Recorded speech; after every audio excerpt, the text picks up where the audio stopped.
Hello student, कैसे हैं आप सब। मैं आपका होस्ट और दोस्त रोहित कुमार कुर्वे मेरे अपने इस यूट्यूब चैनल पे आप सभी का हार्दिक स्वागत करता हूं। आज मैं आपके सामने एक नए कंटेंट और एक नए वीडियो लेकर हाजिर हुआ हूं। आज का हमारा कोई कंटेंट कॉमर्स से रिलेटेड नहीं, बल्कि झारखंड में होने वाले बीएड कॉम्पिटिटिव एग्जामिनेशन से रिलेटेड है। मोस्ट ऑफ द स्टूडेंट्स का ये क्वेरी आ रहा था कि सर, एग्जाम से कुछ दिन पहले, 10 दिन पहले, 12 दिन पहले हमारा माइंडसेट कैसा होना चाहिए, हमारा स्ट्रेटजी कैसा होना चाहिए, ताकि आने वाले कॉम्पिटिटिव एग्जामिनेशन में हम सब बहुत अच्छा प्रदर्शन कर सकें और बहुत अच्छा स्कोर कर सकें।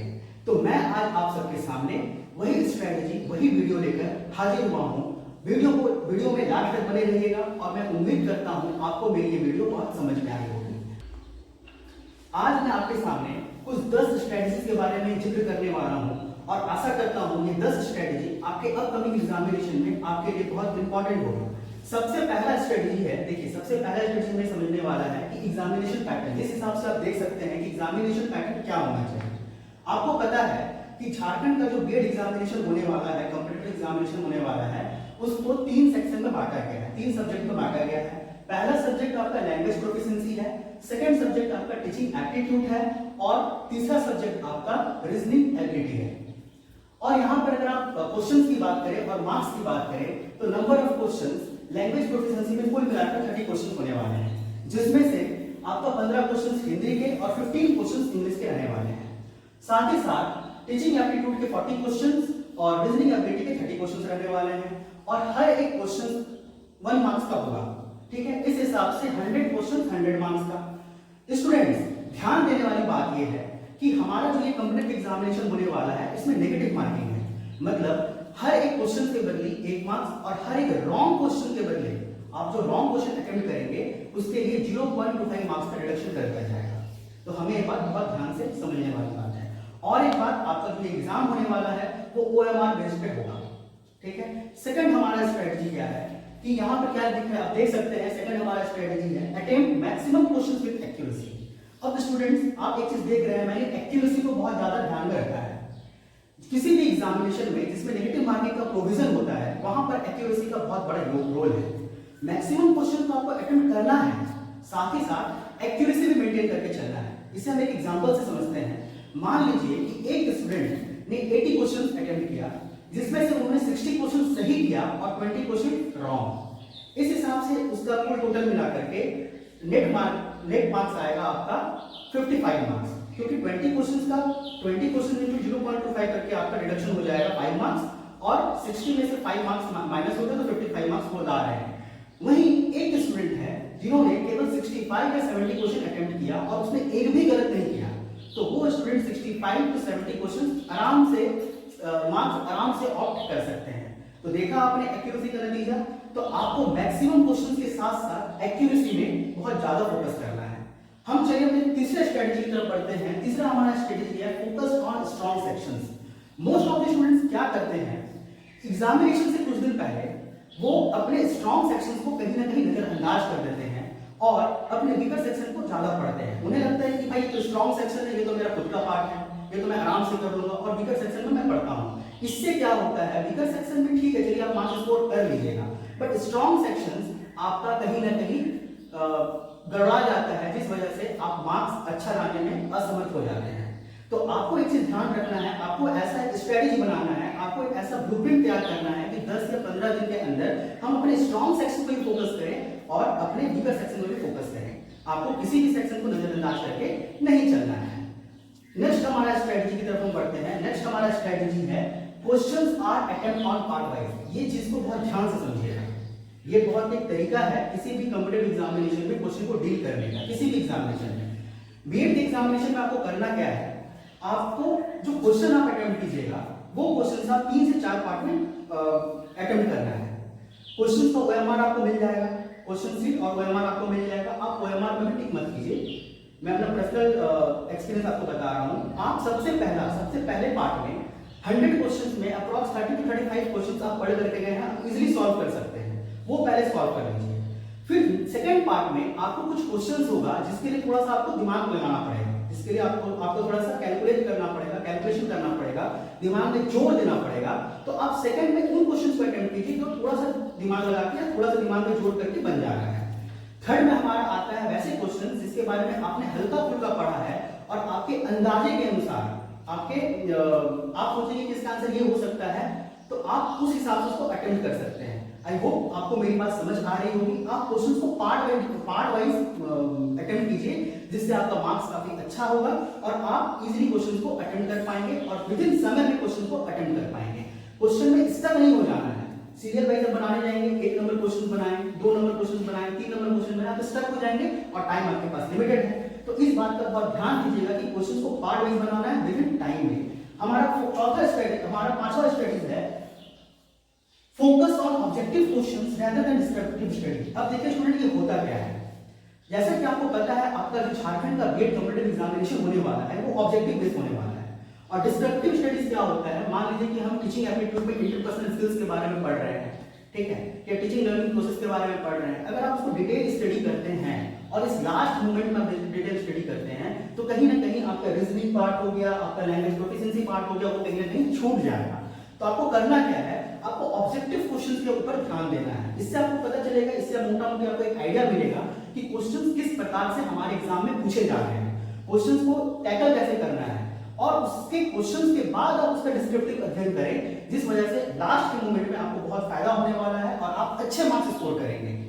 तो आई होप आपको मेरी बात समझ में आ रही है। फोकस ऑन ऑब्जेक्टिव क्वेश्चंस में फोकस कीजिए ताकि क्वेश्चंस का पैटर्न पता चले कि किस टाइप से क्वेश्चन पूछा जा सकता है, और उसके बाद डिस्क्रिप्टिव स्टडी कीजिए। फॉर एग्जांपल, जब आप क्वेश्चन पढ़ेंगे तो उपसर्ग, हिंदी में उपसर्ग, प्रत्यय या फिर सर्वनाम का जो भी प्रकार होते हैं, उनसे देखिए क्वेश्चन पूछा कैसे जा रहा है, और उसके बाद सर्वनाम के प्रकार के बारे में यदि आपको पता नहीं है तो आप उसके बारे में डिटेल अध्ययन कीजिए। सर्वनाम के कितने प्रकार होते हैं, ठीक है, वन वर्ड सब्स्टिट्यूशंस क्या है, इस हिसाब से आप अपना स्टडी को कर सकते हैं लास्ट के कुछ दिनों में। चलिए स्टूडेंट्स, हम अपने छठे स्ट्रेटजी की तरफ बढ़ते हैं। छठवां हमारा स्ट्रेटजी है अवॉइड कट ऑफ। अब होता क्या है, मोस्ट ऑफ द स्टूडेंट्स क्या करते हैं, कट ऑफ वाले वीडियोस लास्ट में देखने लगते हैं। चलो भाई, जितना तैयारी हुआ अब कट ऑफ देखते हैं। उससे क्या होता है कि स्टैंडर्ड तैयार कर लेते हैं कि भैया इतना नंबर लाएंगे हम पास हो जाएंगे। बिल्कुल गलत है, ये स्ट्रेटजी बिल्कुल गलत है। आपको लास्ट के मोमेंट में कट ऑफ पे ध्यान नहीं देना है। आप ये सोच के चलिए कि 100 मार्क्स का पेपर है, मैंने पढ़ा है, कॉन्फिडेंटली जाना है, काम रहना है और आराम से क्वेश्चन को डील करना है। हम जितने अच्छे से क्वेश्चन को डील करेंगे, मैक्सिमम क्वेश्चन डील करेंगे और एक्यूरेसी के साथ डील करेंगे, तो आपको कट ऑफ देखने का दरकार नहीं है। हाँ, आप एग्जाम देके आइए, उसके बाद आराम से कट ऑफ देखिए, जो देखना देखिए, क्योंकि उसके बाद आपको ये पता चल जाएगा कि आपका एग्जाम गया कैसा है। इसलिए कुछ दिन पहले, 10 दिन 15 दिन पहले क्यों हम कट ऑफ पे वीडियो देखे भाई, हम क्यों ना अपना पूरा फोकस स्टडी पे करें। कट ऑफ जो है वो जाएगा ही, कट ऑफ पे ना अपना कंट्रोल है ना कुछ, तो क्यों हम अपने कट ऑफ पे समय बर्बाद करें, हम क्यों ना पढ़ाई करें। तो कट ऑफ वाले वीडियो को अवॉइड कीजिएगा या कट ऑफ की तरफ ध्यान नहीं देना है। नेक्स्ट हमारा स्ट्रेटजी है practice previous years question paper and practice set paper. आप देख सकते हैं practice previous years question paper and practice set paper most important topic है, मोस्ट इंपॉर्टेंट चीज। प्रीवियस ईयर्स के क्वेश्चन पेपर को अटेम्प्ट करने से आपको पता चलता है कि लैंग्वेज प्रोफिशिएंसी का पेपर क्या पूछा गया, उसमें क्या क्या चीज का बारे में पूछा गया, क्वेश्चंस का लेवल क्या आता है। आप रीजनिंग के बारे में आपको पता चलेगा, टीचिंग के बारे में आपको पता चलेगा, और उसी हिसाब से जब आप प्रैक्टिस सेट्स के पेपर को प्रैक्टिस करेंगे तो आपका एक कॉन्फिडेंस बढ़ेगा कि आप विद इन समय में, विद इन टाइम में आप कितने क्वेश्चंस को अटेम्प्ट कर पा रहे हैं और कितना मार्क्स स्कोर कर पा रहे हैं। तो ये मोस्ट इंपॉर्टेंट चीज है कि प्रीवियस ईयर क्वेश्चन पेपर और सेट पेपर जरूर से जरूर प्रैक्टिस करके जाइए। जो स्टूडेंट्स इसको नजरअंदाज करेंगे वो कंपैरेटिवली उस स्टूडेंट के कंपैरेटिवली जिन्होंने इसको प्रैक्टिस करके किया होगा वो काफी अच्छा स्कोर कर पाएंगे। ठीक है, तो आपको सब ध्यान में देखना है कि प्रैक्टिस प्रीवियस क्वेश्चन पेपर और प्रैक्टिस सेट पेपर आपको प्रीवियस मतलब प्रैक्टिस करके जाना है। नेक्स्ट क्या है आपका, बहुत ये आपका ये सब इंपॉर्टेंट है। नेक्स्ट आपका बात समझने वाली है कि do not create pressure, be calm. होता क्या है, एग्जाम के 10 दिन पहले एक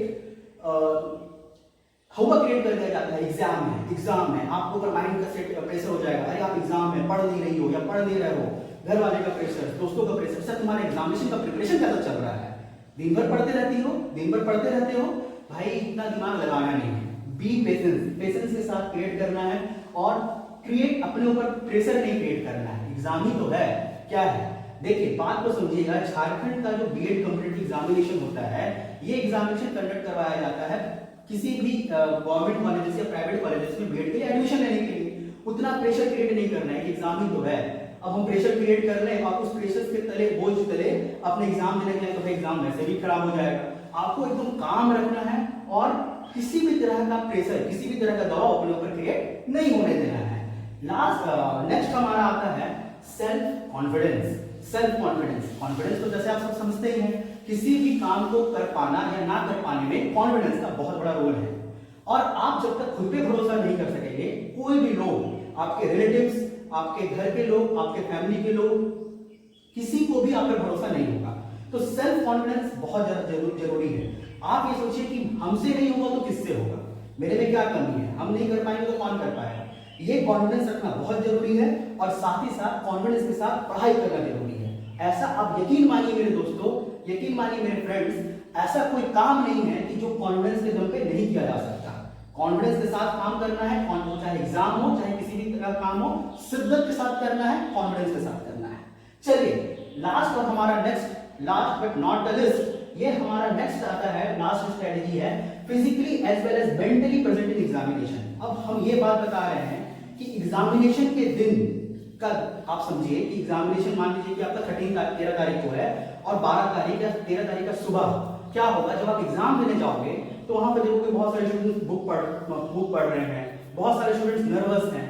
आपको वैसा दिमाग लगाना ही नहीं है। यहाँ पर क्या करना है, एग्जामिनेशन हॉल में आपने बैठा, आप काम के साथ, आप एकदम कामली बैठ के एग्जामिनेशन हॉल में आप ये चीज सोचिए कि मैं एग्जाम देने आया हूँ। स्टार्टिंग का 5 मिनट से पहले, क्वेश्चन मिलने के पहले भगवान को प्रणाम कीजिए, दिमाग शांत रखिए। आपके घर में क्या चल रहा है, आपके माइंड में क्या चल रहा है, एग्जामिनेशन हॉल के अंदर मत ले जाइए। ये बहुत इंपॉर्टेंट चीज बता रहा हूँ। दिमाग में अगर कुछ चलते रहेगी और आप एग्जाम देने जाओगे, आता हुआ क्वेश्चन आप गलत कर दोगे, तो आपके दिमाग मतलब आपको physically as well as mentally present होना है एग्जामिनेशन में। फिजिकली तो आप प्रेजेंट है एग्जामिनेशन हॉल में, साथ ही साथ मेंटली, दिमाग के साथ। उसके बाद आपके एग्जामिनेशन जैसे ही खत्म हुआ, आप खाओ पियो, दोस्तों के साथ एंजॉय करो, 10 तरह की चीजें सोचो, कोई फर्क नहीं पड़ता है। लेकिन एग्जामिनेशन हॉल में आपका पूरा फोकस होना चाहिए किसमें, एग्जाम पेपर में, और कुछ सोचना नहीं है।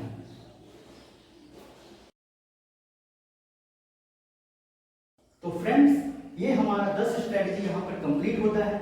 और एक बात, ये स्ट्रेटेजी के अंदर तो नहीं, लेकिन ये आपको मोटिवेट करने में बहुत ज्यादा इंपॉर्टेंट रोल अदा करेगा। मेरी बात को समझिएगा कि हमें जिंदगी में हमारे उतार चढ़ाव आते रहते हैं, हमारा जिंदगी में अप डाउन लगे रहती है, हमें कभी भी हार नहीं मानना है। इस बात को समझने के लिए मैं 4 लाइन आपके सामने पेश करना चाहता हूं। अभी तो कई जीत बाकी है, अभी तो कई जीत बाकी है, और अभी तो कई हार बाकी है, अभी तो जिंदगी का सार बाकी है। चल पड़े हैं हम एक नई मंजिल पाने की ओर, चल पड़े हैं हम एक नई मंजिल पाने की ओर, ये तो सिर्फ एक पन्ना था, अभी तो पूरी किताब बाकी है। तो दोस्तों, उम्मीद करता हूं आपको मेरी ये वीडियो पसंद आई होगी। अगर पसंद आई तो इसे लाइक करें, चैनल को सब्सक्राइब करें और अपने दोस्तों के साथ शेयर करें। हम लोग मिलेंगे अपने एक नए वीडियो में और एक नए टॉपिक के साथ। तब तक के लिए बाय बाय।